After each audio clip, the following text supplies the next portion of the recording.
If you've seen footage of the Columbine basement tapes, the attacks themselves, or the perpetrators taking their own lives at the end of the massacre, I can assure you without a shadow of a doubt that you have not seen them. There is no footage of the attacks occurring. What you've seen on the internet would be reproductions that have been created for movies such as 0 Day or for TV specials like 0 Hour. Now, yes, there was some security camera footage that was taken inside the cafeteria where you can see the assailants walking through. That's not what I'm referring to. I'm talking about people actually losing their lives or being injured by these two jackasses. There were no security cameras inside the Columbine High School library. Specifically, if you take a look at the footage that's been released inside the Columbine High School library of the massacre, that's going to be for 9 times out of 10, even more than 9 times out of 10, almost 10 out of 10 times, it's going to be footage from the fake found footage movie 0 Day, which I talk about all the time. I can't stand it.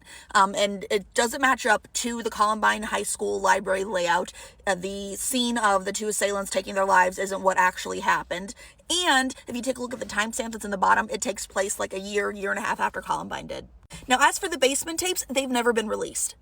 What you have seen online, what you've seen on TV, in TV specials, has also come from the 0 Day, the 0 Day movie is coming from the 0 Hour TV special, and those were recreated from police reports and from base descriptions and kind of sort of transcripts, that have been released.